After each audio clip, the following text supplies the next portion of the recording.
Thanks for joining us via Zoom for this information session regarding the planning permit application process associated with the used lead acid battery recycling plant at 4th Road, Hazelwood North, a proposal from the Chungsing Corporation Proprietary Limited. For those of you who don't know me, my name's Gail Gatt from Latrobe City Council, and I'm the General Manager, Regional City Growth and Investment, and I'll be your host this evening. So a warm welcome to you all. Just a few housekeeping things. I'd like to just let you know that this session is being recorded so that we can post it to our to YouTube via our Facebook page for those that may want to watch this back later. So I'm encouraging you to have your cameras on this evening, but if you're not comfortable in being recorded and you would like to have your camera off, then please do so. Please turn your camera off. Before we start the session, I'd just like to acknowledge that we're meeting here today, albeit virtually, but we're meeting here today on the traditional lands of the Bryakalong people of the Gunai Nation. And I pay my respects to their elders past and present. And if there are other elders present, I'd also like to acknowledge them. We have a number of councillors joining us tonight, and I'd like to acknowledge them as well. I'll just run through them, and they may want to raise their hands, wave hello. As far as I know, we've got 7 of our councillors joining us tonight. It's a bit hard for me to see everybody on our screen, or on my screen, but we have Latrobe City Council Mayor, Councillor Dan Clancy. Hi Dan. Councillor Kelly O'Callaghan. Kelly. Councillor Alan McFarlane. Councillor Brad Law. Councillor Darren Howe. Councillor Dale Harriman. Councillor Darryl White. And I can see Councillor Graham Middlemiss there as well. I can't see Councillor Gibson, but she might join us later anyway. Just to explain, the role of our councillors tonight is that of observers. So the Mayor actually gets a night off tonight. He's usually hosting these sort of sessions, but Dan, you can sit back and have a cup of tea because you don't have to do anything but listen. And tonight's about Council's planning team sharing information with you about the planning process and how it works within the Latrobe planning scheme. That being said though, councillors are very keen to hear your thoughts about the proposal, and as such they've organised a series of council listening posts to take place next week. So I'll provide more details on those a bit later. I'd also like to introduce our CEO who's joined us tonight, Stephen Piacenti. Hi Steve, he's away, thanks. And my regional city planning colleagues, Manager Jody Riordan and Coordinator of Statutory Planning, Karen Egan. And Lauren Carey, our Manager Engagement and Customer Focus, is also here to support us tonight. Thanks, Lauren. Just some general rules about how we're going to run the evening tonight. I guess I just wanted to say first up, as officers, we're aware that this matter has raised a number of concerns within the community and there's some anxieties around it. As planning officers, we have a job to do and the tools we use are the Latrobe Planning Scheme and the relevant acts to assess the proposal against. So our aim tonight is to present as much information to you as we can about the planning process and the next steps with the application. We're also aware that meeting in this virtual way via Zoom due to the COVID restrictions may seem to make it more difficult for people to engage with us, and that can be frustrating. And so I guess we ask you for your patience in that. Due to the number of registrations received for the session, it's difficult to have an interactive discussion between attendees and presenters. So we've got over 30 people on the screen tonight. And if you haven't used Zoom before, hopefully we'll be able to assist you a little bit with the way Zoom might work or the way it appears on your screen. I think we've got a slide there, Jody, where we could just bring that up. and just run through some of the functions that we might want to use, or people might want to use if they're not that familiar with Zoom. So obviously we will, everybody in this session at the moment has been muted. So you won't be able to speak, unfortunately. But may be unfortunate for some of you, but given the number of people, we've done that so that we don't have confusion and people talking over each other. And later on in the session, there'll be a chance to ask questions if we haven't addressed your questions, and we'll work through a process and I'll unmute you at that time so that you can speak to us. So the mute button you'll see there, or the mute and unmute button is on the very left-hand screen of your computers, or it should be on most computers. I do appreciate that some people using iPads and things, it might be a little bit different, but generally the unmute button's down the bottom left-hand corner there, as is the video button to turn your camera on and off. The other function that we'll use tonight will be the chat function, which is in the middle of the bottom of your screen there, should be. And so later on, when we've asked people to pre-register some questions, when they registered to put in questions or provide us with questions. And as we work through those, or after we've worked through those, later on we'll ask you if you have another question that you think of, perhaps while Jody's doing his presentation. We ask you to use the chat function if you can, and we'll collate those questions and try and work through those as well and give you some answers on those. So you just need to type your message in there, and we've got Karen collating those questions. And then when we get to the part where we open up to questions on the floor, we ask you to use the raise your hand function. So you just need to click on the participants button at the bottom of your screen, and there's a little icon there to raise your hand, and then I can work through my screen, and I can unmute the microphone, and you can ask your question if you have a question, and we'll try and work through it that way. We may not be able to get through all of the questions. We do have just under an hour and a half, but if we can't get through all the questions, we will certainly take note of all the questions, and we will circulate some questions and answers at the end of the session, so everyone has a copy of the answers to the questions. So in just a minute, I'm going to invite Jody Riordan, the Planning Manager, to take you through a presentation. He'll give an overview of the project and outline the planning permit process, and then we'll work through the series of questions that have been registered. I think that's almost it. I guess that the other thing that I wanted to note was that we request that if you are asking a question or addressing the presenters, that we want everyone in the session to be treated with respect, and we want the session to be conducted in the right spirit. So if that doesn't occur, I do have the power to mute you or eject you from the meeting, which I hope I don't have to do. I'm sure I won't. And you know, I really don't want to have to do that, but I guess we just thought that's necessary to outline it at the outset. And so we just thank you for your understanding in appreciating that everyone's here to try and do their job and answer your questions and give you as much information as we can. All right, I'm going to hand over to Jody now, who's going to run you through a presentation. Over to you, Jody.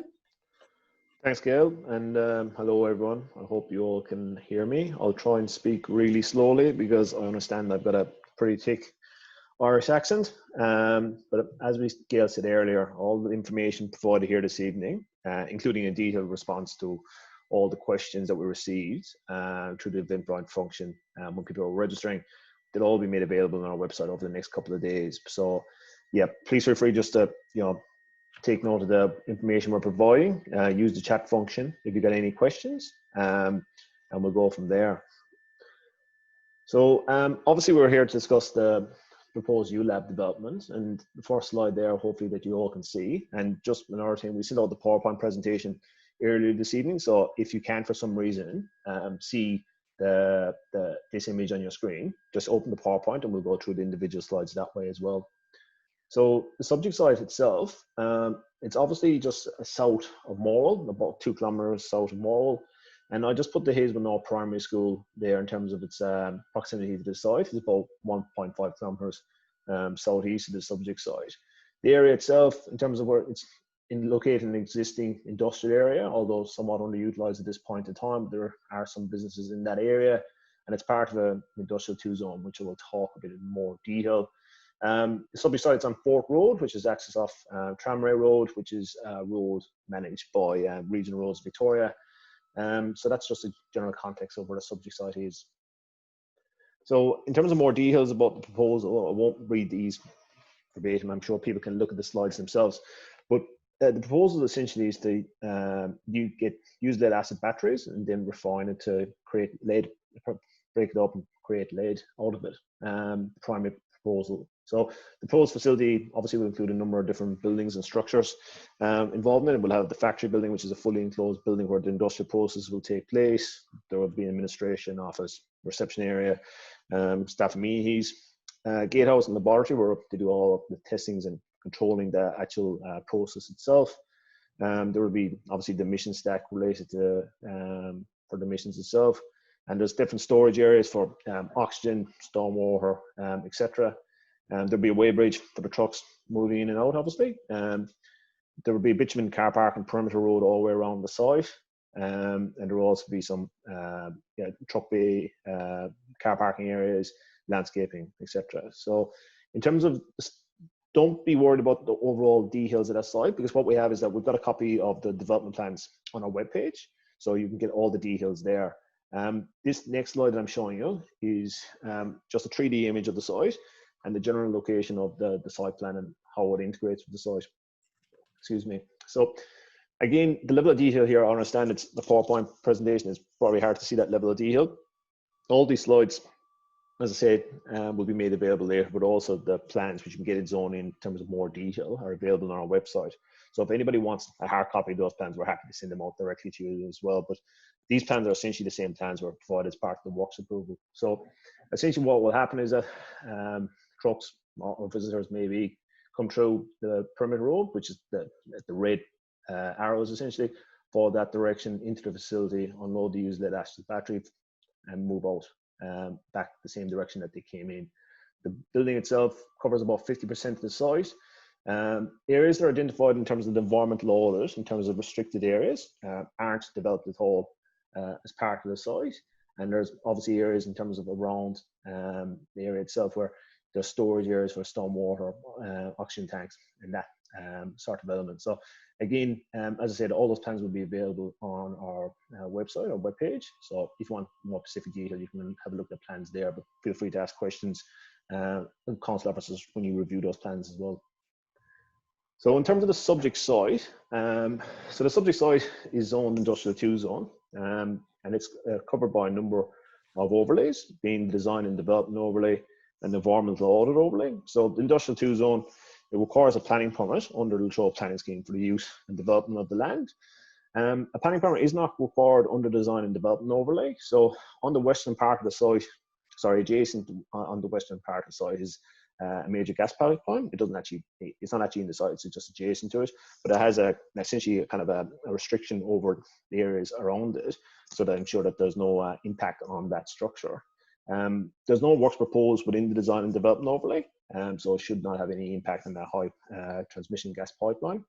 The other thing that's affecting the site in terms of an overlay is the environmental audit overlay. So a permit is not required under the environmental audit overlay. So essentially, environmental audit overlay is called for that prior to a sensitive use being located on the site, there needs to be appropriate consideration about what the risk is on the site.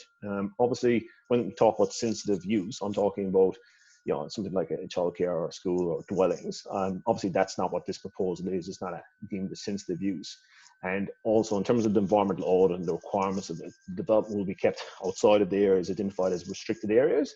So not only is there not a planning permit triggered under that overlay, but there's also it's also consistent with the environmental audit that's been prepared for the site. So the purpose of the Industrial 2 zone, the purpose is obviously to allow for, I suppose I would say, heavy types of industry. So industry that requires a level of threshold distance so that the safety and immunity of the local areas aren't impacted. It generally has a purpose to promote and support industrial type facilities that require a substantial threshold distance to sensitive type uses. So what that means is that essentially this is the area which you put industries that need a large threshold distance, and I'll probably talk a bit more about that later on. But to give you an example of another Industrial 2 area, this Industrial 2 area here in Fort Road is about 100 hectares in area, the entire precinct. And another area that we have in around the Australian paper mill, that's about 500 hectares of land, and it's the same type of zone. So you can kind of guess from the sheer scale of these facilities that they're located in areas identified as being Industrial 2, because that encourages the type of heavy industry to be located there. So in terms of an overview of the planning permit process, I'm not going to go into detail of every single step here, but obviously there we've just outlined the single steps of the process. So probably the main thing to consider is that we've obviously received the application now about 6 months ago, and it's essentially been on further information pretty much right from the start in relation to that. And we're still waiting on further information, which we just received yesterday. Now, we haven't assessed that further information yet to see if it meets all our requirements. So technically it's still on the further information stage. So probably the key points of consideration is that they've had a number of requests for extension time to provide that further information. Probably the other key consideration here is what it actually says under the Planning and Environment Act about what this type of use is, and the notification considerations. So one of the biggest things that obviously under this zone is that the use and development is actually exempt from third-party notification. So what that means is that under the provisions of the Planning and Environment Act is that we don't have to formally notify the application. And also, and again, these are state planning provisions that are in the Latrobe Planning Scheme. It means that there's no third-party review rights if a decision is made where people have made a submission aren't happy with the decision. So obviously what that means is that there's two processes involved here. There's obviously the works approval process for DPA, where people can make submissions and can be parts to an appeal if the decision isn't of their liking. And under here, the difference is that you don't have those third-party review rights, which is a very important difference in terms of the difference between the works approval process and the planning permit process. That being said, and I'm going to talk about this in more detail, we've received a number of submissions at this point in time. And obviously we knew even before this application was lodged when I met with the Hazelwood North Community Action Group, and we had the Hazelwood North Community information sessions, that we knew that there's going to be submissions raised in relation to this, and there's a lot of concern about it from the community. So officers and councillors are very aware of the level of concerns being raised. So what will happen is that once all matters are fully considered and we assess the further information, we will prepare an officer report that will put a recommendation forward to councillors, and the matter will be considered at a council meeting in the future. So as I discussed, despite the matter being exempt from third-party notification, we have received a number of submissions, and overwhelmingly they've been against the proposal. So probably we've received 66 submissions so far. 64 of those submissions are in the form of an objection. They range in detail, size and scale. They raise different points of issues, which I'll discuss further as they go on. We've received 2 submissions in favour. So overwhelmingly, the community, in particular around Hazelwood North, but also in other areas as far as Morwell, Traralgon, Dingetta, have raised a number of concerns about it. And the key issues raised in those submissions include health concerns with regards to the lead and other chemicals being emitted from the site, concerns regarding the buffer distances to sensitive uses. Primarily that relates to Hazelwood North Primary School, which is located, approximately 1.5 kilometres away from the subject site. There's also concerns, obviously, with the dwellings, in particular in Hazelwood North, and what impact that might have. One of the things was the image in terms of, how our community will be seen.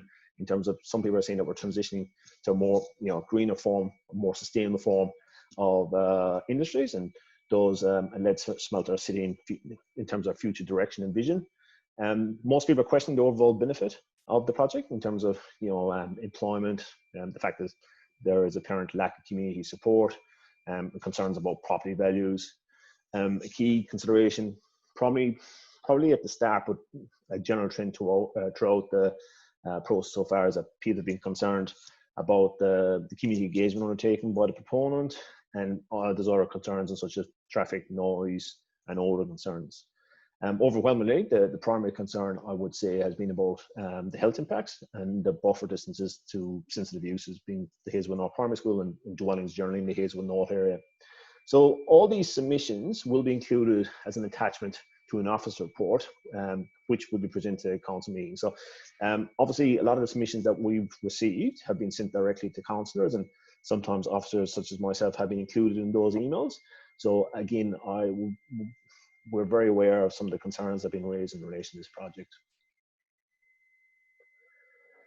So that's probably just a general overview of the key themes, or sorry, of the issues that we received so far, Gail. Now, the next section is key themes in terms of the questions received as part of the Eventbrite process. So I'll probably pass it back to you, Gail, in terms of how you actually want to run that and how we actually address those questions. Yep, thanks, Jody. Okay, we'll work through those questions now. We've got a few questions coming through on the chat. So, Karen, you can respond to those questions in the chat if you like, or if you want Jody and I to respond to those, just let us know via the email and then we will respond to those verbally.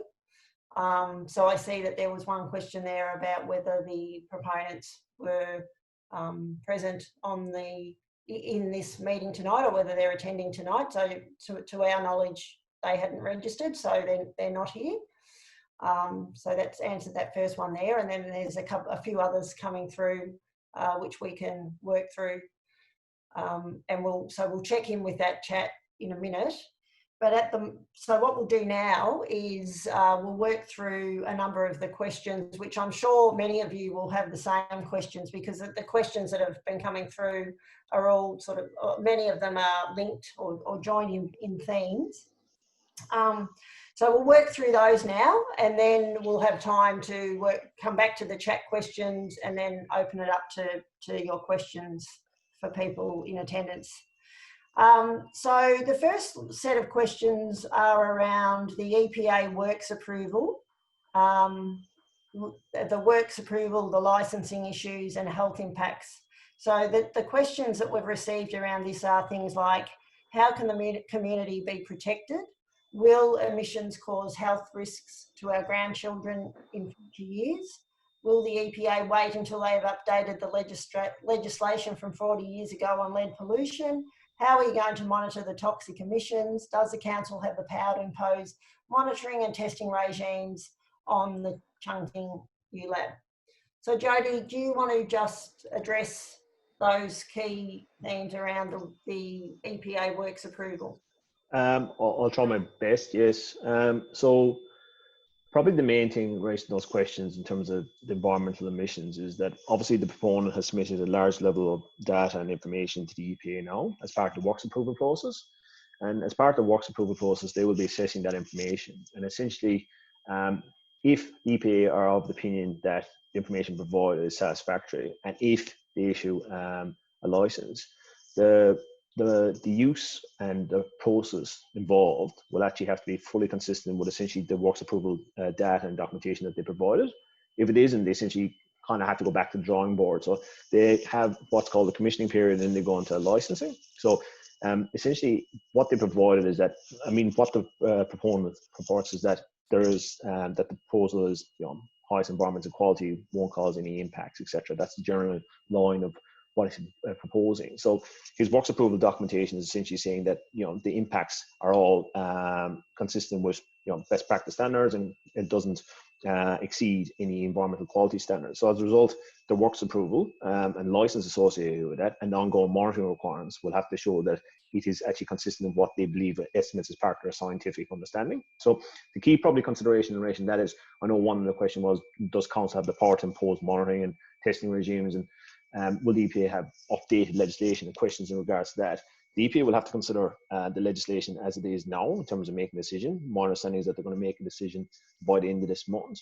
but they will have to ensure ongoing monitoring, and that would be a license requirement of any approval if it is issued. Now, that again, the big question is whether actually they're going to approve it or not, but my understanding is they're going to make a decision in relation to that until the end of August. So the key probably point there is that in terms of emissioning and license and ongoing monitoring, that is something that the EPA is, that's the EPA's jurisdiction as opposed to council, but obviously council are a very interested party in those kind of discussions. Thanks, Jody. Okay, the next set of questions are around the planning permit application process. So the questions that were asked were, what is the estimated time frame for the planning permit decision? What are the rules around submitting objections? What planning criteria will be used to assess and approve the application?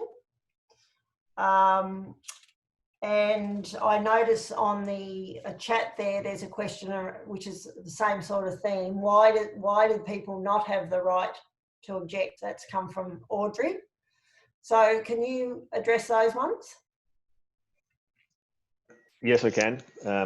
So the industrial 2 zone and the considerations around the exemption of notice is actually a state planning provision. So what it essentially says is that because of the distance away from residential zones and the like, is that it's exempt from third-party notice. So under the specific section of the Act is Section 52. What that says is that in most instances you're actually required to give notice, but these zones and these locations are exempt for that purpose. So what that means is that we, as a council, the responsible authority for making a decision in relation to the planning permit decision, don't actually have to give formal notice of the application. What it also means is that somebody that puts in a submission, say if you know, Karen Egan puts in a submission against the proposal, which is obviously going to be unlikely given, you know, she's involved with the planning team in relation to this in terms of making an assessment, but just as an example, she could put a submission of objection in, but she does not have the appeal rights to VCAT. So again, what it goes to then is that legally council are not required to consider those objections. So legally we're not required to consider those objections, but that doesn't necessarily mean that we have regard to the issues being raised in the submission. So you would see when I went through my PowerPoint presentation, it talks about that we need to understand the impact of sensitive uses.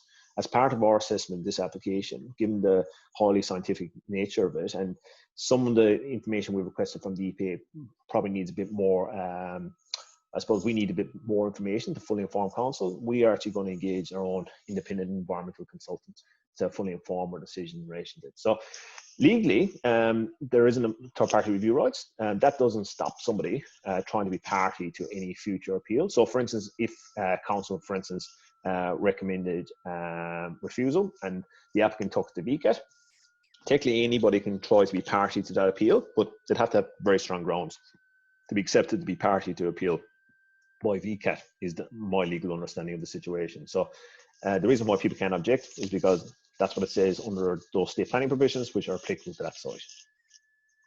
Okay, thanks, Jody. So that answers Wendy's question as well, I think there, which she's put in the chat, which is, does Section 52 prevent the community from going to VCAT if they're not happy with council's decision? So what you're saying is that legally they have to have good grounds to be accepted as a party. Yeah, I would say it's highly unlikely. That doesn't mean, you know, they can't try and do it.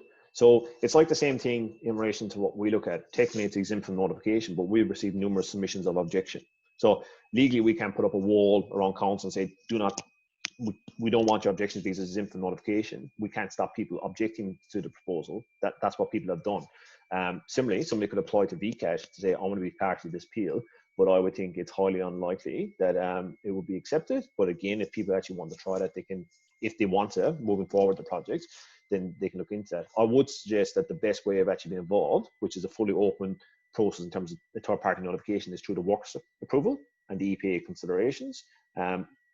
Making a submission there, anybody can be party to that appeal to VCAT on works approval if it's approved. So that's probably a better method of doing it. But again, people are open to consider all avenues open to them. Okay, thank you. Okay, we'll move back to the pre-registered questions now, and there's some around buffer distance requirements. Yep. And we know this has been a key issue for a number of people. So The questions are, what is the required buffer zone for the plant? How can you put a number on an appropriate buffer distance given the negative impact lead can have on human health? Is there an available site not so close to schools and homes? How can the community be protected? Will emissions cause health risks to our grandchildren in future years? Yeah, look, obviously, there are big concerns of people and reasonable concerns about whether this process, if approved, and what impact it will have. So the first question in terms of buffer distances, so again, to kind of get the technical considerations, when you look at the buffer distances, there's threshold distances generally identified, and these are, threshold distances. They're not perfect in situation. They have to be based on site-specific considerations. But there's two separate processes involved in this project.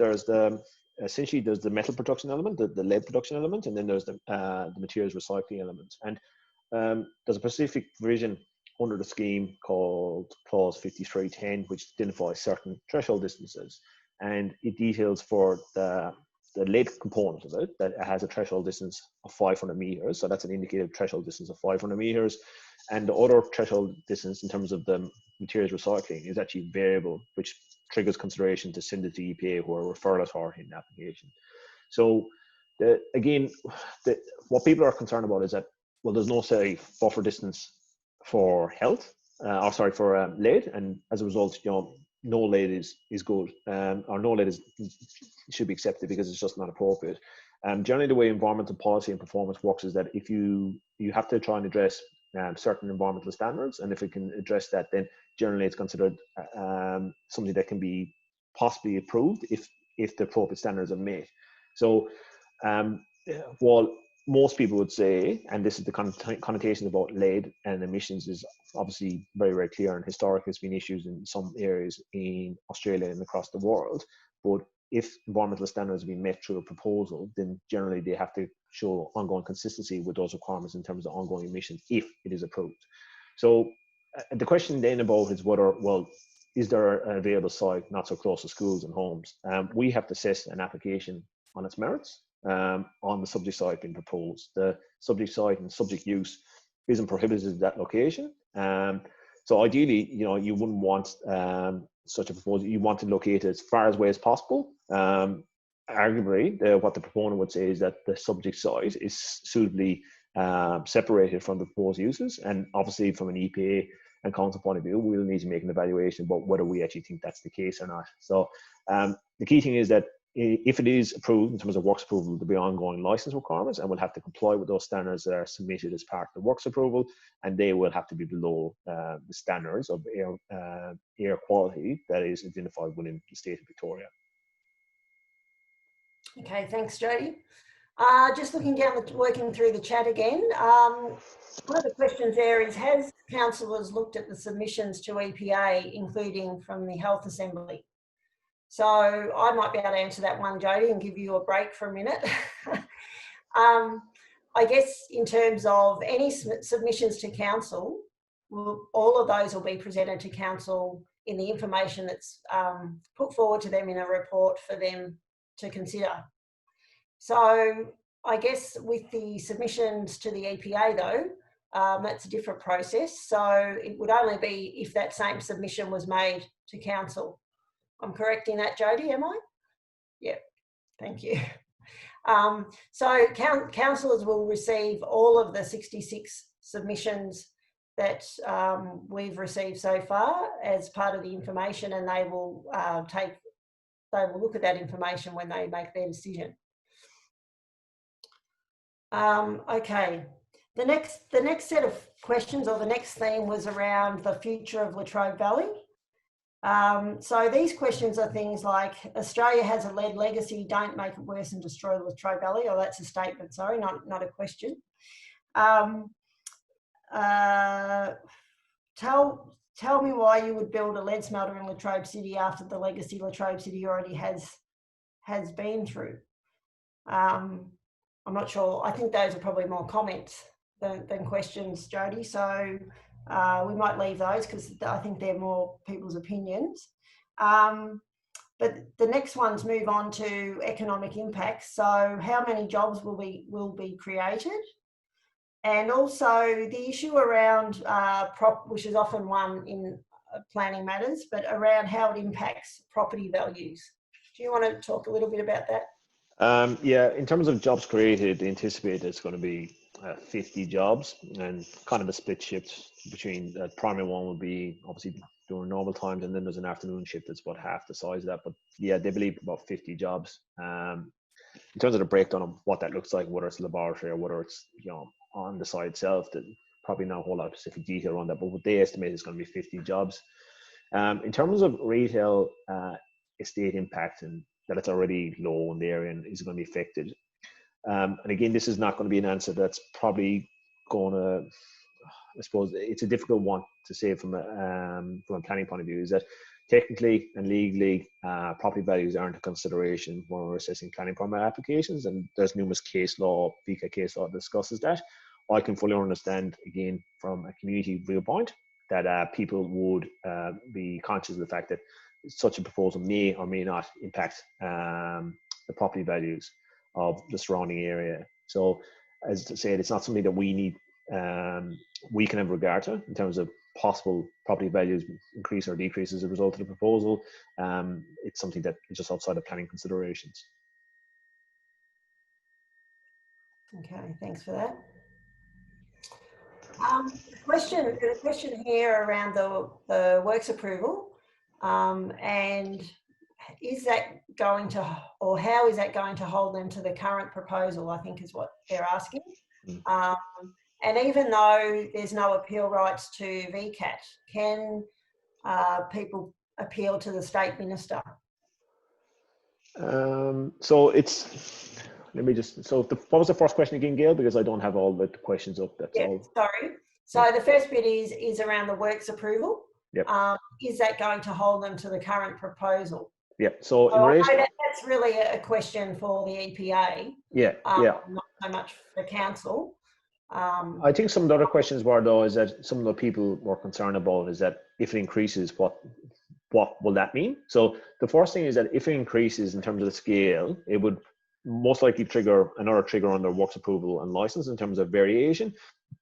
And if they propose larger site structures, they would also have to go through a planning permit process. So in terms of any changes, the other point that probably that question might be is that, how are they going to ensure that it's ongoing monitoring requirements? So the key point is that what they put forward as part of the works approval will be the requirement that they get out in terms of ongoing licensing issues and conditions. So essentially, if their raw data is incorrect, during the commissioning period it isn't found to be that way, they essentially nearly have to be brought back to the drawing board, and the EPA will have to look at that in more detail. So there's probably two things in relation to that. Is one, they have to trust that the information they're provided is accurate. So when they go through the commissioning period, they won't have to go back to the drawing board, so to speak. And if they want to expand in the future, they will need to go through a regulatory approval process again.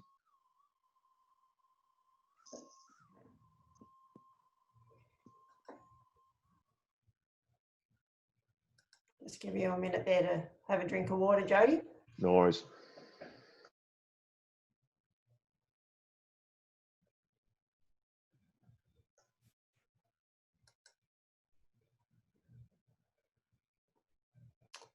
Okay, just working through, we've pretty much gone through all of the pre-registered questions now. There was one final question here around a Chinese company and how, why is a Chinese company able to, put this proposal forward? So you might want to just... that's probably been, we've received that kind of submission a lot in terms of, a Chinese company and how can we trust the data. I think even when I was at the community conference and the Hazelwood North information sessions, that kind of came through very strongly, is that, people would have liked to gone over to view this plant that it's been modeled on to see does it actually address some of the concerns being raised as part of this proposal. So in terms of actually Chinese company, Zhongxing are actually now, in terms of obviously their parent companies from China, but they're actually an Australian registered company. And probably the other thing is that, when we assess applications, we don't actually look at the details in terms of, where the company is actually based or where their parent company is. That's obviously a federal government kind of consideration about investment from that are backed up by foreign agencies or foreign countries. But essentially, we have to assess the application on its merits. And where the company is from or where the parent company is from is not something that we look at. We have to assess the application on its merits. Yeah, and I guess that's an important point to make with all of a lot of these issues is that from a planning perspective and from council's perspective, we have to make the assessment based on the planning scheme, and that's our jurisdiction, I suppose. So, and there are a number of these issues that are being raised that are more relevant for the EPA, I guess, and through the works approval process. Some of these things aren't considered under the planning scheme, and our role is to assess the application under the planning scheme. But the next question there is very much a question that's a planning process question there, and that's about is it normal for the proponent to get so many chances to provide new information with both the council and the EPA? Well, perhaps you can comment on that from the council's perspective on that one. Yeah, I can't say it's normal because not every single application requires a longer period to address the further information request. But I would say that given the level and scale of this plant, it's not unusual. In terms of why council grant 3 extensions of time, again, what we have to weigh up is that if we don't grant the extension of time, they can essentially appeal our decision to not grant an extension of time to provide the further information. They can take the VCAT. And we weigh up essentially whether it's worthwhile in terms of, well, would we win or not? So, for example, we could say we're not granting an extension time, say, 2 months ago. They said, well, we need more time. We're going to take your failure to grant us an extension time to VCAT. And in reality, VCAT would say, council, there's no reason why you can't grant an extension time. And they could refer us back to that position again to grant an extension time on the application. So we generally have a line of thumb, and this is general operating procedure as opposed to anything written, is that we support up to 3 extensions at a time, and that's what we've done in this instance. We have stated that we're unlikely to grant a further extension of time if they don't provide the further information. As I said, as of yesterday afternoon, they submitted further information, so we're going to have to check to see if that addresses our requirements or not. But yeah, while it's not typical, it's not unusual with a scale of this scale of a project. Okay, thanks for that. The EPA works approval process, again, it's not our process, but there are a couple of questions here about the timing and the timeframes for that. Is the EPA works approval still open to the community? What's your knowledge of the timeframes around the works approval? So I think, again, they try and guide people to make submissions during the submission period, as all regulatory authorities do. We try and do the same thing. But in reality, submissions will have to be considered right up until the decision is made. So they're anticipating in this stage that it's the 21st, I think it's 21st of August. They're anticipating that statutory timeframes is that they'll have to make a decision by that time. That doesn't mean that they will, but that's essentially the time they're looking at doing. So essentially people can make submissions right up into that period. I would note as well is that just because you don't make a submission to the works approval process, which I encourage people, if they've got concerns, if they made submissions to the planning permit process, they should do it as well with the works approval process. But that doesn't actually stop people being a party to appeal for the works approval process. It's a bit different to the Planning and Environment Act. So yeah, there's nothing stopping people making a submission now, despite the fact that the notification period is closed off. Okay, thanks for that. Now here's one that may be a bit of a curly one, and we might need to take this on notice, I'm not sure, but Maggie said she was under the impression that lead wasn't included in clause 5310, but rather it fell under non-ferrous metals as default. Is this correct? Planning scheme in front of you, whether you can answer that one. Or... Well, I don't have it in front of me, but I think what you're saying is the threshold distance is about the scale of production in relation to the lead production. So it doesn't specifically mention lead. No, it doesn't. So Maggie is correct in that one. But the threshold distance for metal production is 500 meters. So whether it's lead or in terms of that sort of thing, that criteria in terms of what lead fits under is a 500 meter threshold distance based on the tonnage proposed. Okay. Now, Audrey's got another question here. Where can the community appeal to? We've sort of covered that off a little bit with the explanations around VCAT, but did you want to just respond again? I suppose it depends what we look at, what you consider to be appealing. I've noted there's some individuals and some groups that have appealed to, say, the Minister for Planning to consider doing a full environmental effect statement. So an environmental effect statement is a full kind of rehash, review of the whole project in its scope. I know that people have contacted elected members to essentially advocate them that they've got concerns about it. That's not actually a formal appeal process. I mean, they've obviously, a lot of people contacted councillors directly as well about the project. So that's not actually appealing, but that's a mechanism in terms of, I suppose, raising your concerns about the project. The formal ways of actually involved in the regulatory process is making a submission, especially in relation to works approval, because you've got third-party review rights.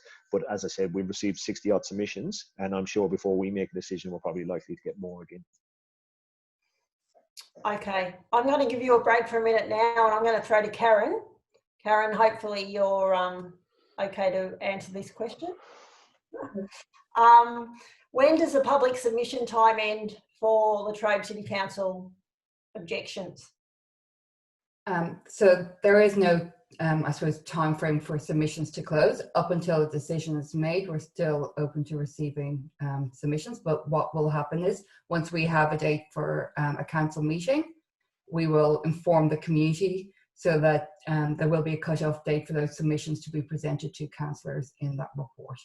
But we'll keep people informed, like we have done throughout the process, about those timeframes. Yeah, and usually from past experience, anyone who writes in a submission right up until the day of the council meeting, we're usually able to accept that, as long as we can circulate it around for councillors to see it in line with all the other submissions that are submitted. So yeah, we're usually accepting of any submission right up till the council meeting. Okay. Yeah, if I could, there's probably, I know you're working through the questions as well, but I just had one that's probably up a little bit from Audrey. And it's probably a submission that I've seen previously from members of the Hazelwood North Community Action Group, is that the EPA really need to update their legislation and data to protect the community. That's been raised a number of different times through different measures. Again, I know some of that information and data and quality standards, etc., has been updated for a while, but that's not something that, essentially, from an officer's point of view, if you're in the EPA, they will be required to make a decision de novo, which is now based on the current policies and procedure. I don't think the air quality standards are going to be changed by the time a decision is made in relation to that, despite the concerns being raised about whether it's too high or not and not consistent with environmental best practice. So yeah, I've just seen that one kind of pop up a bit earlier. I think we missed it. Yes, thank you. Thank you. I think I skipped over that one inadvertently. Thanks for that. Will another one here, submissions be available online for community to see, like the EPA puts them online? It's a good one. In terms of actually the submissions raised, so normally for us to make the submissions raised, we would actually have to remove it, all private information. So what that means, email addresses, numbers, etc. I'm gonna probably have to take that one on notice, Gail. It's not normal process that we would make all objections available for everybody to see. But we would address in terms of key issues. So, I guess our usual process is to summarise the objections as part of the council report. Yep. So that's always available for everyone. Yep. But the raw objections, I guess, our normal process is that we don't circulate those publicly. Yeah, correct. Yeah, and it's a different process too, in terms of the fact that, as I said, this process is actually exempt from third-party notification too. But our general process is that we don't make all objections publicly available. That being said, if somebody actually inspected the file, they could review all information that's on the file. But generally, we don't make them all available on our website. No. Yep. Okay. Okay, now we've obviously got, I can see a number of messages, so people are using the chat, so that's fantastic, and I think that's working quite well. But we've still got quite a bit of time, and what I might do is just, I see that someone's put their hand up there, and so we might just break it up a little bit with some questions from people on the floor. So I'll go to Angus and Sally, who I can see you've put your hands up there, you've been waiting and you've got a question. and we'll just work between the chat and the hands up questions. So I will just unmute you guys. Hopefully, does that work? Yes. Okay, go Angus. You had a question for Jody? Yes, you can hear us all right? Yes, we Yep. can. So if the project ends up being rejected, hypothetically, would the level 2 zoning be, I guess, reassessed so that this process doesn't repeat itself again? That's a very good question. I suppose what I would say is that just because the land is industrial 2 zoning doesn't mean that this couldn't be proposed in another industrial zone as well. And obviously, Morwell has a lot of industrial land. The other thing as well, and I take a point in terms of, as a community, you don't want these type of industries at that location, which I fully understand that concerns about it. We also need to recognise that that land, in terms of how it was previously used, in terms of a gasworks facility, is unlikely to ever be used any other than industrial type uses, although it could be an industrial type use that might be considered more favourable to the community. So I can't give a commitment that industrial 2 zone is going to be reviewed in terms of its use, because it's always likely to be industrial land. And at the end of the day, it's not that type of use is not ever going to be prohibited. But it's probably something, again, that we're going to have to take on notice in terms of some of the questions. Karen, if you could take note of that question, and we'll put a response to that formally on our website. But I would say it's unlikely that we'll be reviewing the zone, because we have to have strategic justification of why we're changing the zone based on current uses in that area as well. So it's not a straightforward process to go through a planning scheme amendment to change the zone. I hope that answers your question, Angus. Yep, no, that's good, thanks. Thanks, Angus. I'll put you back on mute now. Similarly, Jody, I can see Lorraine's got a question there. How does ULAB fit into Latrobe City Council development plans? Again, I guess that relates to the industrial 2 zone area. We're one of, I think it's 7 or not so many councils areas actually that have industrial 2 zone. Yep. So did you want to just talk a little bit about? Look, again, we have what's considered strategically significant land area zoned industrial 2 zone. As I said, the primary area is actually around Australian paper. That's where the main area is actually located. So, in terms of actually, is it consistent with what Latrobe City in terms of the planning scheme? I mean, the zone is identified for heavy industrial uses, but the question is whether it doesn't impact other surrounding land uses and sensitive uses is the question. So I would say that, without actually looking at specifically whether it's actually suited, there's general direction about supporting industrial development, provided it doesn't impact the community. Okay, thanks for that. A question there from Jenny. How many of the jobs will be awarded to locals? After being at the meetings at Hazelwood North, I seem to remember that the proponents were considering bringing in workers from other places and overseas. So yeah, so again, we have, as a council, we've got no control over where the workers come from whatsoever. So, for instance, a proponent could say that they're all going to be local, and we could say, well, that's somewhat positive, and then none of them could be local, or vice versa, or it could be a mix. And in reality, it's probably going to be a situation where if they've got a parent company in China that understand exactly the process involved, etc., they may have a couple of people that have that experience, that specific experience, and they may want to employ them. There probably will be some level of local employment, but in terms of actually definite or controlled, council can about ensuring that it's 50 locals as opposed to 25 and 25. We don't have a control over that in terms of a planning decision. No. Yeah, so certainly in our own project, in our own work, we try and ensure that there's a large component of locals employed, and we work with proponents and we work with companies locally to do the same. But yeah, in terms of this project, we can't necessarily require that. No, I think they've given a commitment that they're going to try and prioritise local investment and local jobs. But as I said, from a planning approval, we can't guarantee that. Okay.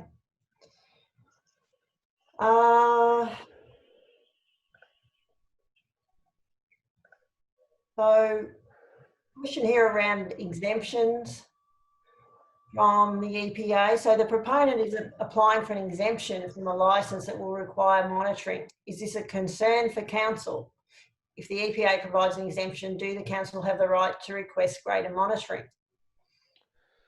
So I'm not sure specifically what exemption is referring to. I think I have seen a submission previously, Gail, that talks about an exemption from some of one of the requirements. But my understanding is that the works approval and the license will be monitored in relation to that. And that's probably another question we'll have to go back to the EPA about and take that question on notice about whether there's any form of exemptions in place. Generally, exemptions will be only in place if it's not a trigger under the Environment Protection Act from one way or the other. So an example would be, you don't need a planning permit for a dwelling generally speaking, in a residential zone that's over 500 square meters. So either the fact is that it doesn't trigger considerations of the EPA, or the fact is that it has to be assessed as part of works approval and license. So I'm not aware of a specific exemption that they sought or are going to be given from the EPA. So that's probably a question specifically for the EPA, but we can try and find an answer in relation to that too and put it up on our website.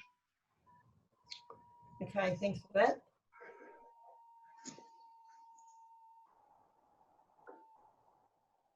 Okay, I'm just looking in the hands up and I can see that Wendy's got a hand up. So Wendy, I'll unmute you if you've got a question for Jody.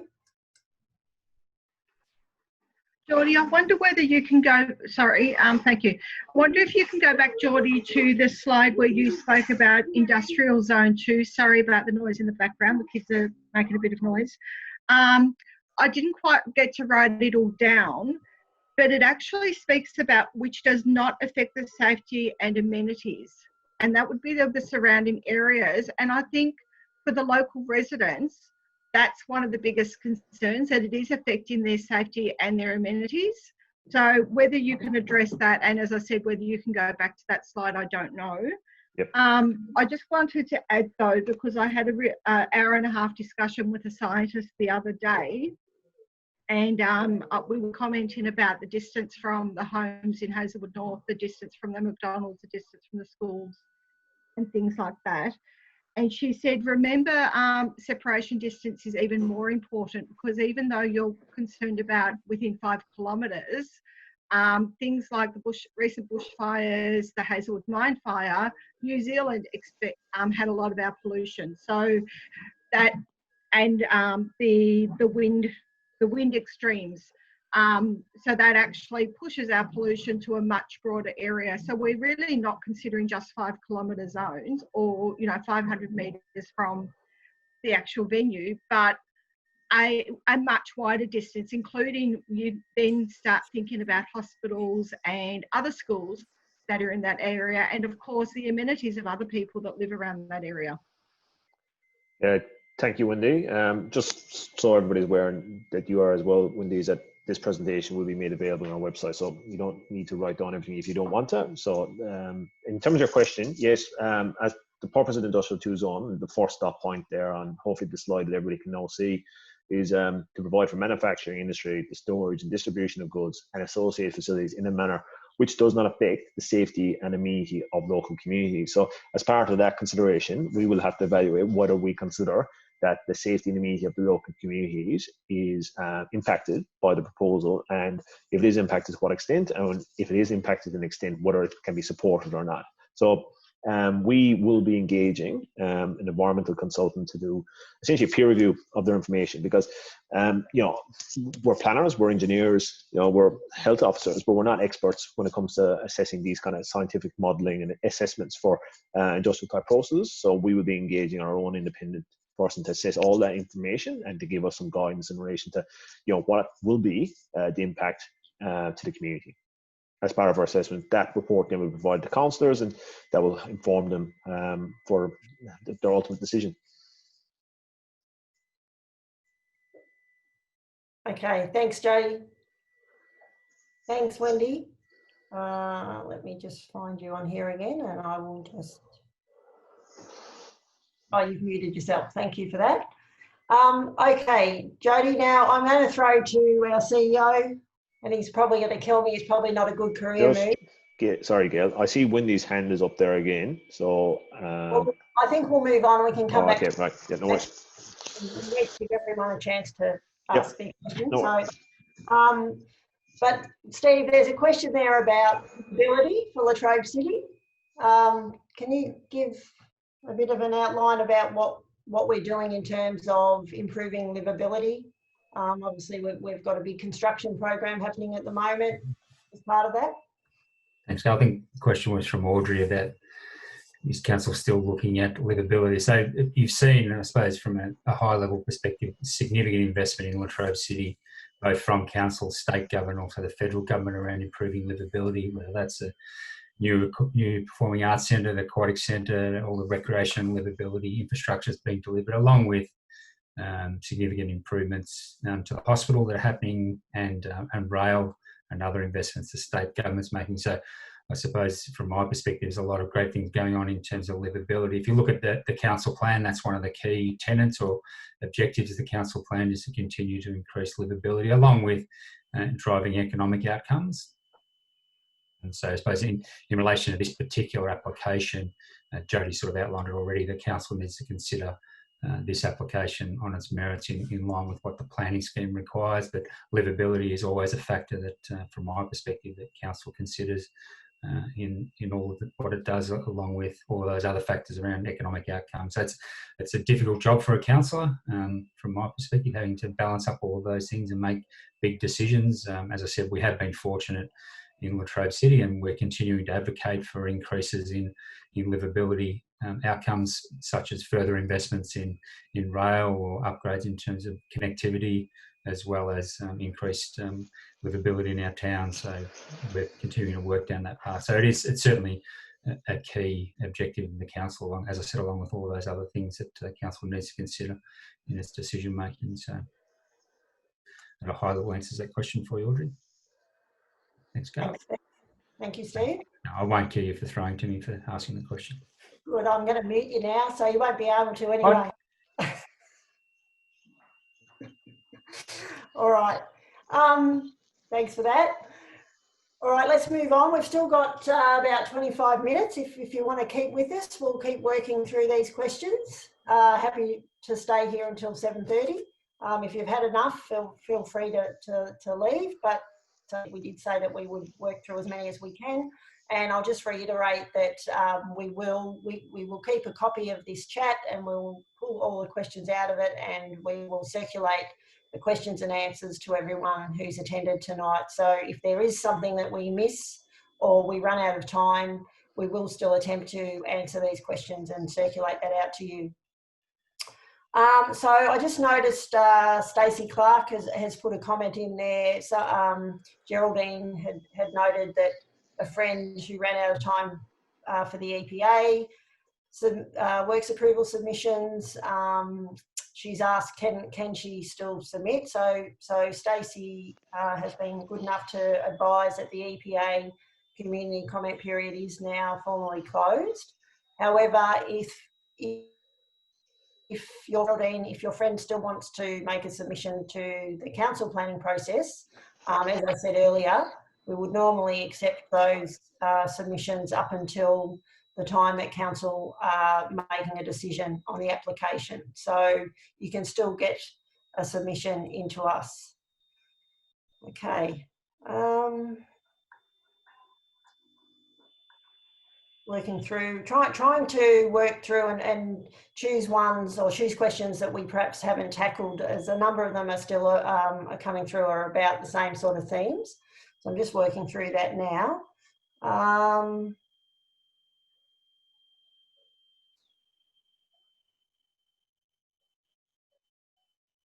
Okay, there's a question there in regard to submissions in favour of the proposal, asking, do council summarise submissions in favour of the proposal?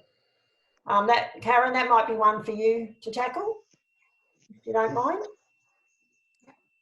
Yeah, I've put a response up there for Lorraine. Yes, all submissions will be summarised to councillors and a copy of in terms of in favour or those objecting. So we will be presenting, I suppose, a fair view of the community, not just those objecting to the proposal. Yep, thank you. So we always present both sides, that's right.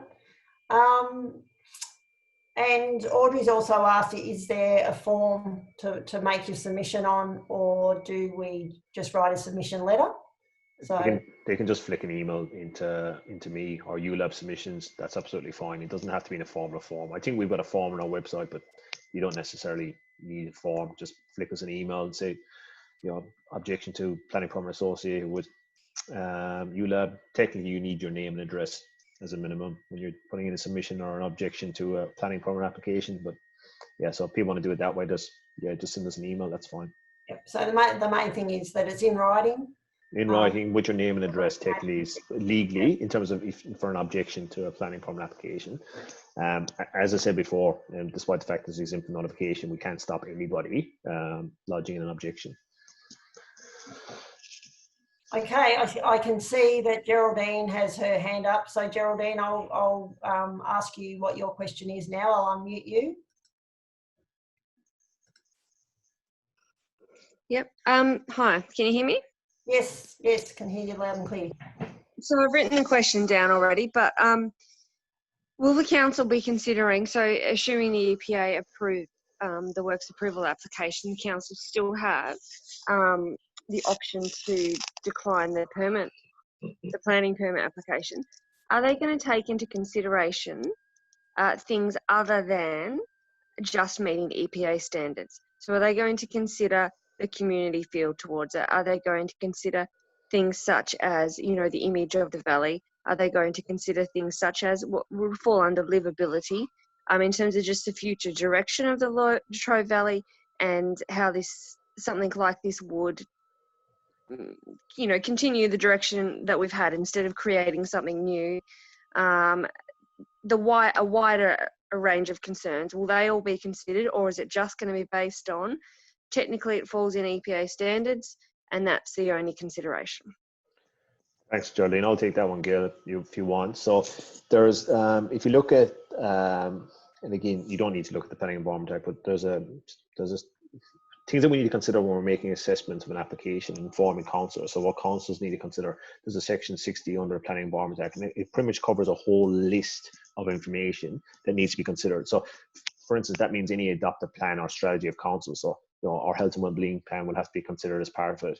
Any strategic documents that we've approved need to be considered. So it's not just planning documents. No, certain documents have more weight than others. So obviously a key consideration is the Latrobe planning scheme, the zone overlays, but there's also a whole other list of considerations that need to be considered in the assessment application. So they're not just going to consider the industrial zone, they're also going to consider other related strategies to help inform them of making a decision in relation to the application. So to answer your question, the question is yes.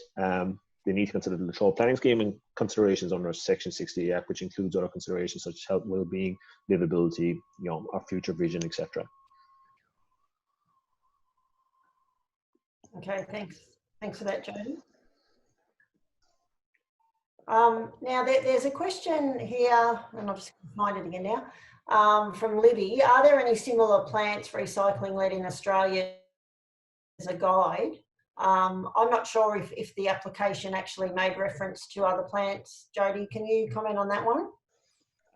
Look, I think that the biggest issue why people rightfully have concerns about lead, and not just lead related matters in Australia, but across the world, is essentially that some of these older type facilities weren't fully enclosed. You had friable issues, dust related issues associated with lead. So my understanding, they have looked at our plants. I know that as part of the works approval, they looked at, say, the Wagga Wagga plant, because I was giving to them as an example of what they need to look at. So yes, they have looked at other type facilities in terms of this. I mean, they are modelling their facility on the parent, company site in China, which is obviously my understanding as well, is that there was talks at one stage that EPA were considering going over there, but unfortunately as a result of COVID that couldn't happen. So yeah, they have modelled it on other type facilities, but primarily they've modelled it on their existing plant in China. Okay, thank you. We're getting through the questions, so that's great. So we'll keep going. We've got just under, or we've got about 15 minutes left, and I think we may be able to get through most of these, so that would be fantastic if we can. Just looking through now, does council planning consider the existing or future compatibility of a ULAB facility to other uses within the industrial zone 2, given this is a prescribed facility? And the answer to that question is yes, we do have to consider the compatibility of the use with surrounding uses and how that will impact. So yes, we do have to consider that, yes.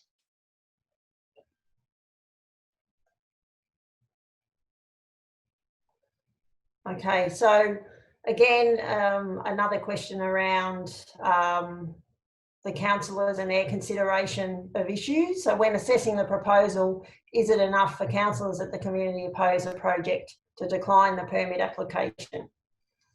So again, that consideration of planning on planning grounds versus you know, other issues and social license or community sentiment, I suppose.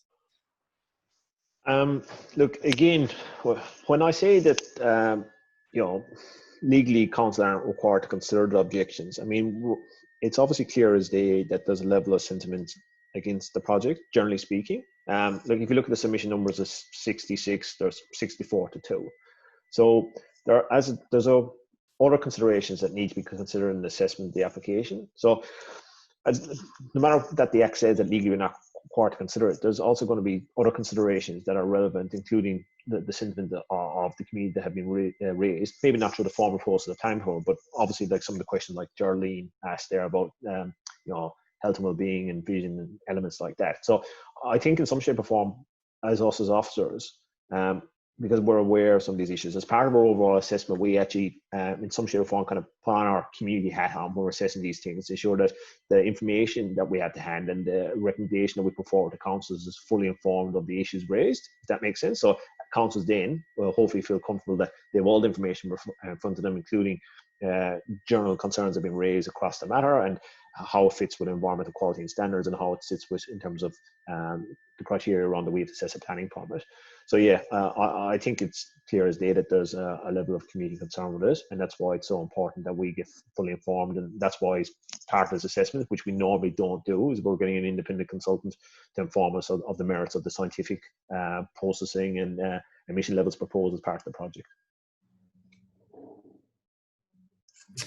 Okay, thank you. Just looking at my hands up list, and we have the CEO who's got his hand up, so he's got a question for you, Jody. Either that or he wants to give you a pay rise, maybe. Good wish. Let's see what he's got to say. Where's he? He's gone. Can't find him on my list now. What's happening? I thought you weren't going to unmute me, Gail. Oh. No, I was just going. It was an extension of that question just there, Jody, in relation to council.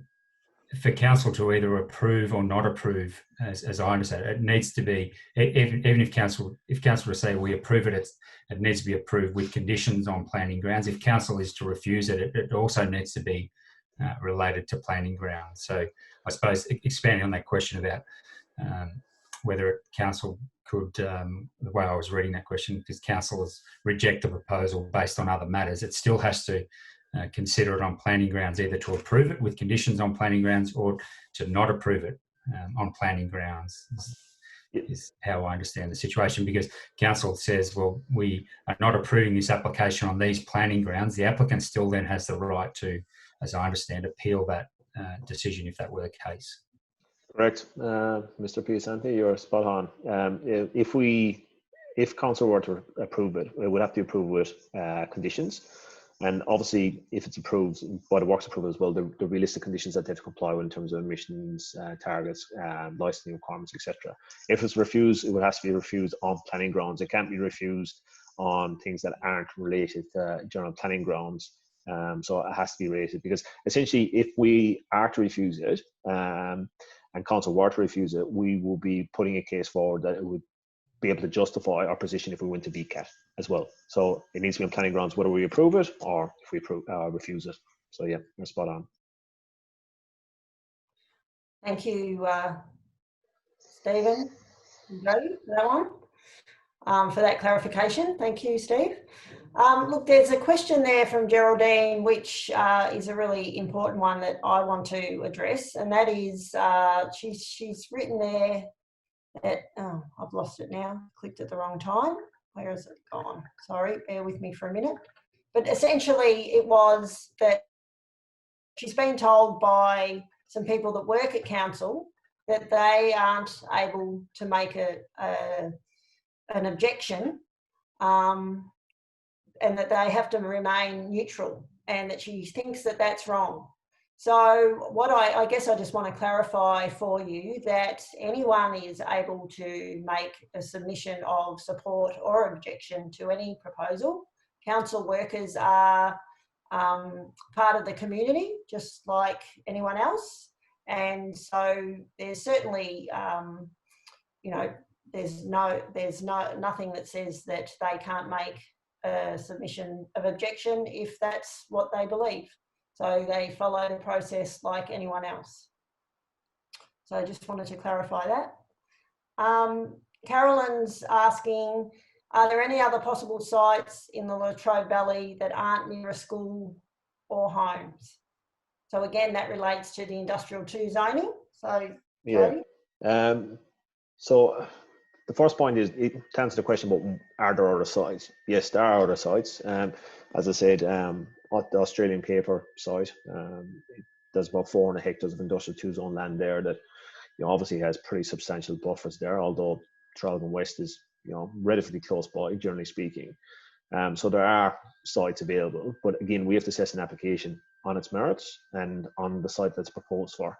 So the only reason we couldn't assess an application on the subject site that it's been applied for is if it's actually prohibited, and at that location, based on that zone, it's not prohibited, so we have to assess the application. So despite the fact there's other sites, that's ultimately up to the proponent to pick a site that he chooses to put his application on based on the existing zoning arrangements.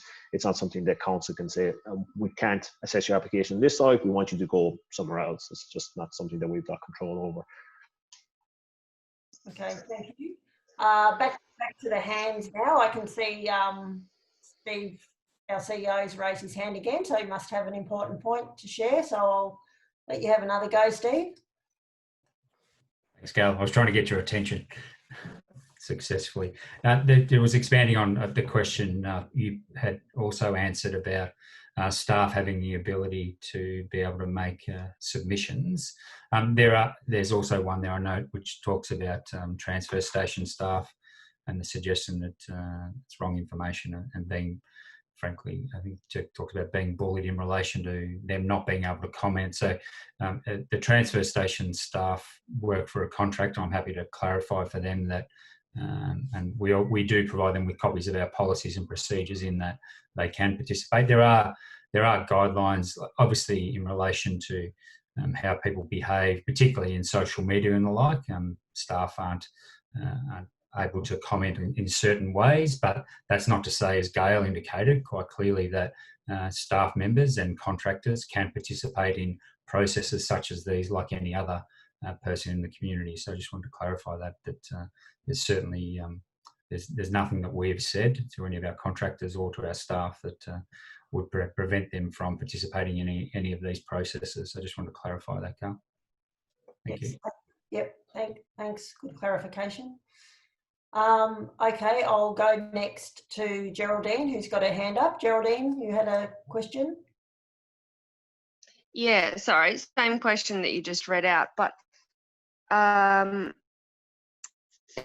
there's also been 2 other friends, as I just wrote, from separate businesses who work just in random industries, but those businesses do business with the council. So it's from 3 different, so from these 2 random businesses plus the work at the transfer station, who have all thought that they would be, there would be consequences to their career that would be noted. There would be, you know, some kind of reprimand for objecting. So it's good to hear your answer, but clearly people are not aware of this. So my question is, what are the council doing to dispel this myth? So yeah, sure, you can't just write crap on social media, but everyone has the right to object, you know, in proper process, and that's good to hear that. But clearly people aren't aware of it. So how are the council getting the proper information out there? Because, yeah, 3 different businesses. Okay, So Steve. if they're specifically staff, we have a code of conduct that says how they can behave, and participating in a process like this isn't prohibited. In terms of contractors, they're equally provided with that information about how they are to behave when they're working for us. So if they're businesses who are contractors, they would have been provided with that information. They may, some people may feel as though they may not want to comment, but there certainly is nothing. There's no impediment from them, as I said earlier, making a submission. So if they're particularly contractors, that each contractor that signs up with us is provided with all of that information, and our staff meet with them regularly and talk through those processes. So if there's particular instances, I'm happy for you to share those with me, and we can talk to those contractors in a bit more detail. But there's certainly, as I said earlier, and Gail had indicated, there is no impediment for anyone participating in making a submission or in relation to this particular process or any other planning matter. Gail and Steve, can I just add it to that point? Is that I'm not going to obviously mention specific names, but I have talked to a few council staff in relation to this application that obviously, raised some concerns about, I work in council, can I raise concerns? And what I told them was exactly what I said now. What Steve has said is that anybody, as a community member, is entitled to make a submission from their own personal email address or on behalf of their family, whatever the case may be.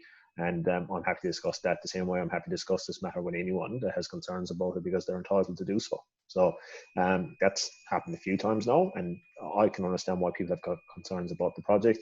So we talk them through it and advise them of what they can do. And if they want to make a submission, they can do that. So, as an example, one of the things council staff should not do is, because the planning staff are the ones who are obligated to assess the application and provide that fearless advice to councillors, other staff shouldn't seek to unduly influence council officers in relation to their decision making. So they participate in the process. As I said, like any other person in the community, they can make a submission, they can ring up and ask questions about the application, but they can't seek to influence staff excessively in their decision making process. So there's some guidance around that for staff as well. Okay, thanks, Steve. We'll move on because we've got 5 minutes left. We've still got a few questions here. So just one there, Jody. Can the Latrobe City Council place conditions on the permit regarding rehabilitation of the land once the plant closes? So that's generally, well, I think that's picked up in the community conference conversations and the information session, is that normally as part of a licensing requirement, as part of the EPA, they sometimes put in place, essentially what I call a bond or security to ensure that the land is rehabilitated back to the fashion of what it was previously. So it's not something that we generally put in place as part of a planning permit application, but it is something that's put in place as part of certain types of works approval and licenses issued by the EPA. Okay, another one, and we can provide some information about this, but just around the timing of what was there first, the school or the zoning or the industrial 2 land zoning. So as we've provided information to the councillors in the past, we know that the industrial 2 land was rezoned quite some time ago.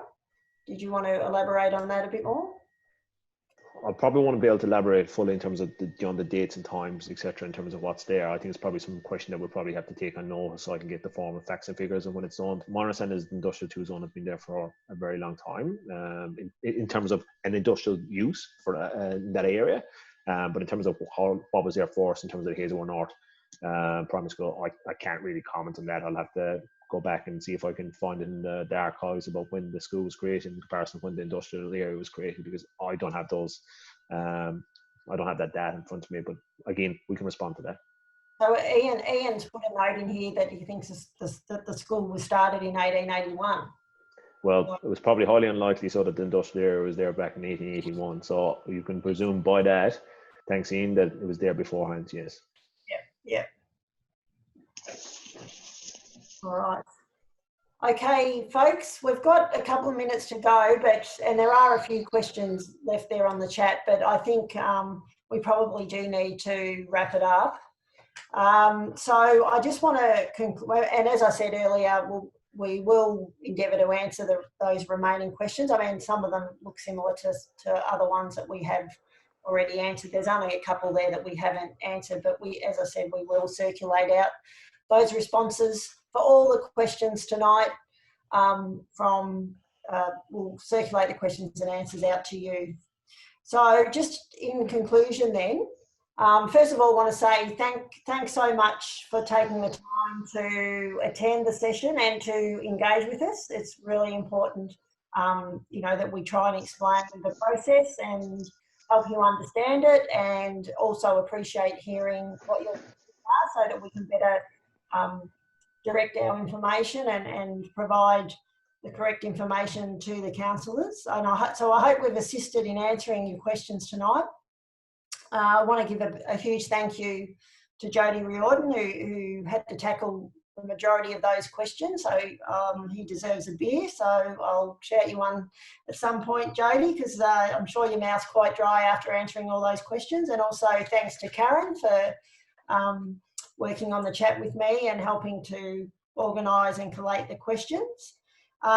Thank councillors for their attendance tonight. I hope that they've been able to get some sentiment from the community, but I just want to reiterate that from the councillors' perspective, you know, they've organised some councillor listening post sessions next week, and we have got quite good attendance, but there's still some spaces available in those listening posts. So if you haven't registered for those, this is your opportunity in a smaller group session to actually get to engage with the councillors and let them know, you know, what you're thinking, provide them your feedback around the proposal. So please sign up for those sessions. And as I said, there'll be smaller groups of 10 to 15 people. So you'll get some great chance for engagement there. They'll be held online over Zoom as well, so you'll have had practice tonight, so you'll be all experts on how to manage the computer for those. So please sign up for those. On behalf of the councillors and the team here, we want to wish you all the best. We know it's challenging times for everyone at the moment. Please adhere to the stage 3 COVID restrictions and stay safe, and we look forward to seeing you again soon. I'm going to close the meeting now. So, Gail, just before you go, sorry for interrupting. Just in terms of, I mean, I've put up the contact page, and this will be available on our website, but it's just the proposed developments page that includes the proposed ULAB facility. That's the email address that we've specifically set up for this project, but that's my contact number and mobile. I have talked to a lot of you already in relation to it, but if you've got any other questions, and if I can answer them, please feel free to give me a buzz. Sorry, Gail, just thought of it. No, thank you, Jody. I forgot that. All right. Thanks, everyone. We'll end it here, and we'll see you again soon. Thanks a lot. See ya.